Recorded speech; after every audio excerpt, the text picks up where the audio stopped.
Have you ever gone to bed feeling disciplined all day? Clean meals, solid workout, zero cheating, only to wake up and see the same stubborn belly staring back at you in the mirror. It's frustrating. You cut carbs, you push through workouts, you track calories, and still, your midsection won't budge. Here's what most people never hear. Fat loss doesn't primarily happen when you're sweating in the gym or chewing on a salad. It happens later. Quietly. In the dark. While you're asleep. And if your hormones aren't cooperating at night, all your daytime effort gets canceled. Let me tell you about a woman I once worked with. She was relentless, perfect meal prep, strength training 5 days a week. Over the course of a year, she calculated that she had lifted more than 3 million pounds in total volume. Guess how much weight she lost? 1 pound. Not because she was lazy, not because she lacked discipline, but because every night she went to bed wired, stressed, and restless. Her body never entered the deep, restorative stages of sleep where real fat burning happens. That's where this conversation starts. The hidden war between fat burning and fat storing hormones. Inside your body are multiple hormones that encourage fat burning, especially when you eat well and exercise. Growth hormone, glucagon, adrenaline, noradrenaline, and others send signals that say, use stored energy, mobilize fat, repair tissue. When you train hard or extend your fasting window, these messengers increase lipolysis, the breakdown of stored triglycerides into usable fuel. But there are two dominant hormones that can override all of that progress. If these two are elevated, the others don't matter. The first is cortisol.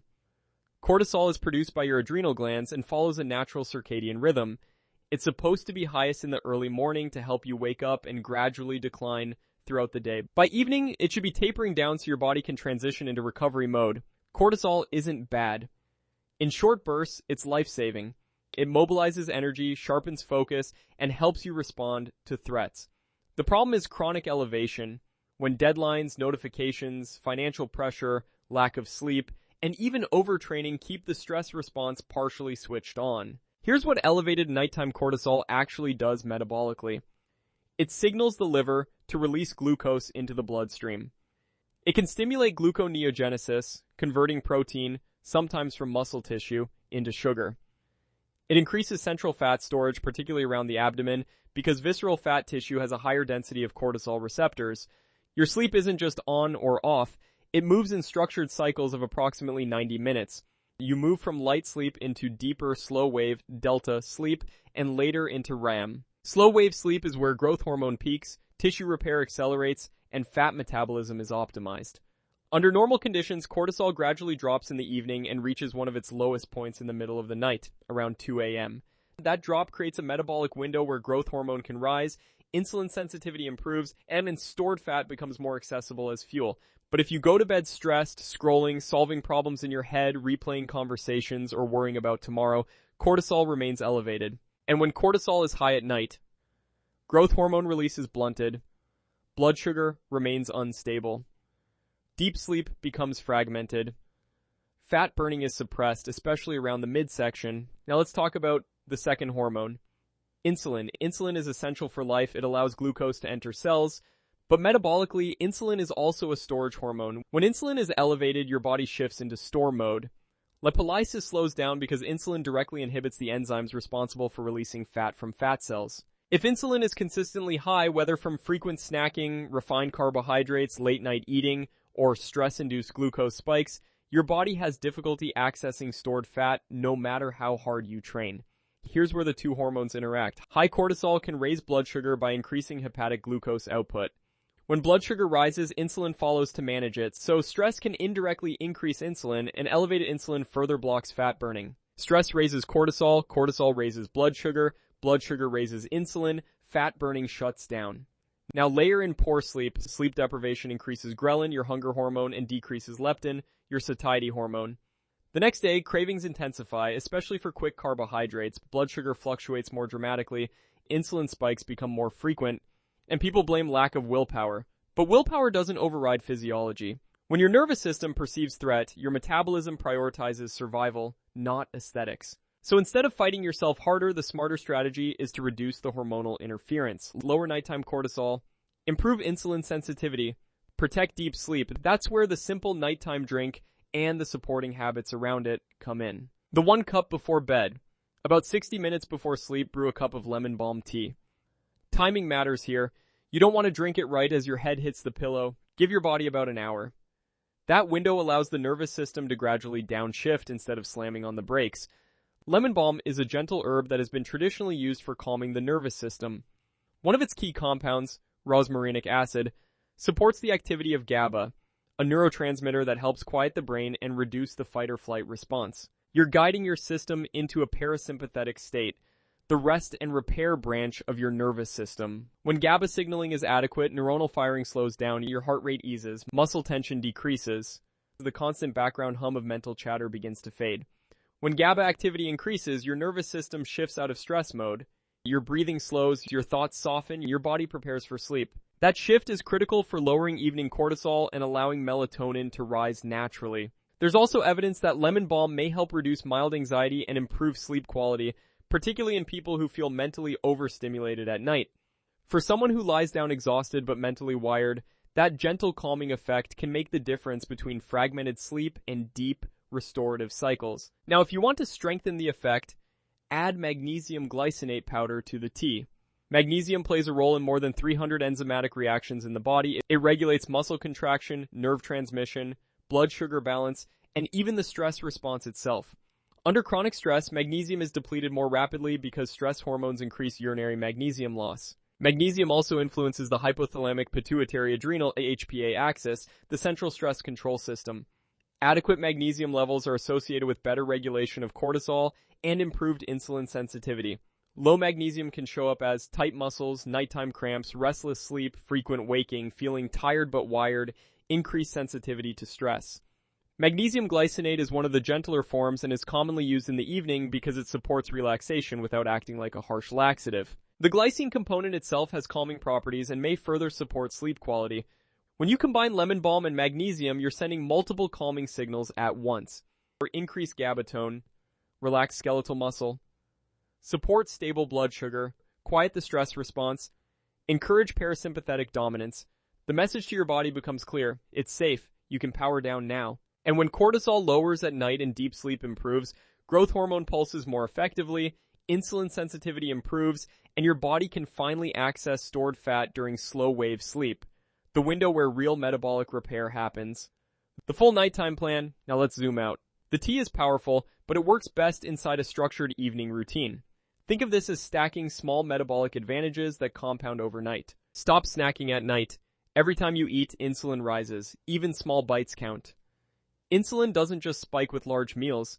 A handful of nuts, a spoon of peanut butter, a few crackers while watching TV. Each one signals your body to pause fat burning. Late night snacking keeps insulin elevated and prevents your body from switching into fat burning mode. Remember, insulin directly inhibits lipolysis, the release of stored fat from fat cells. When you finish eating at least 3 hours before bed, you allow insulin levels to fall. That drop is what permits your body to transition into overnight repair and fat utilization. Finish your last meal several hours before bed. Give your body time to shift gears from store mode to restore mode. If nighttime cravings are strong, that's often a sign of earlier blood sugar instability or inadequate protein during the day. Fix the root, not the symptom. Limit liquids 90 minutes before sleep. Frequent bathroom trips fragment deep sleep. Even brief awakenings can interrupt slow-wave cycles and blunt growth hormone release. You want long, uninterrupted cycles, at least 90 minutes at a time. Front-load hydration earlier in the day. Make the lemon balm tea your final drink. Quality sleep is more important than squeezing in extra water at 10:30 p.m. 3. Lower refined carbohydrates. This isn't about extreme restriction. It's about reducing unnecessary insulin spikes, especially at dinner. Refined carbohydrates digest quickly, spike blood sugar, and trigger higher insulin release. If this happens close to bedtime, insulin can remain elevated into the early part of your sleep cycle. Stable blood sugar during the evening supports lower nighttime insulin, fewer awakenings, reduce 3 a.m. cortisol spikes, improve fat access during slow-wave sleep. Center dinner around protein, fiber, healthy fats, and minimally processed carbohydrates. You don't need perfection, just stability. Walk in natural light daily. Morning or afternoon sunlight helps regulate your circadian rhythm. It boosts serotonin during the day, which later converts into melatonin at night. Natural light exposure anchors your internal clock. When your circadian rhythm is aligned, cortisol rises appropriately in the morning, it declines more effectively at night, melatonin production improves, deep sleep becomes more consistent. Even a simple 20 to 30 minute walk outdoors can help anchor your sleep cycle, improve insulin sensitivity, and reduce stress hormones. Movement also improves glucose disposal, meaning your body handles carbohydrates more efficiently throughout the day. 5. Empty your mind before bed. If you lie down and your brain starts solving problems, cortisol rises. The brain does not distinguish between a real threat and a mentally rehearsed one. If you're replaying tomorrow's meeting or worrying about unfinished work, your nervous system responds as if action is required. Before bed, write down unfinished tasks, worries, tomorrow's priorities. Get them out of your head and onto paper. This simple act reduces cognitive load and signals closure. Your brain relaxes when it knows things are captured. If thoughts keep coming, keep writing until your mind feels quieter. This is one of the most underrated fat loss tools because a quiet brain lowers cortisol. Why this matters for your waistline: most people try to shrink their waist by pushing harder during the day. More workouts, more restriction, more discipline. But the body doesn't respond well to chronic pressure. If you're constantly stressed, underslept, and mentally overloaded, your biology shifts into protection mode. Protection mode prioritizes survival over aesthetics. It preserves energy. It stores abdominal fat. It resists change. When you reduce nighttime cortisol, stabilize insulin, and deepen sleep, something measurable happens. Hunger signals become more balanced. Cravings decrease. Recovery improves. Insulin sensitivity increases. Fat-burning hormones work more effectively. Midsection fat becomes easier to mobilize. Not because of a magic trick, because you remove the blockade. And if you want additional support beyond lifestyle, especially if you've been struggling for a long time, I've placed some evidence-based weight management support options in the link below this video. These are tools designed to complement, not replace, the foundational habits we just discussed. Always prioritize sleep, stress reduction, and metabolic stability first.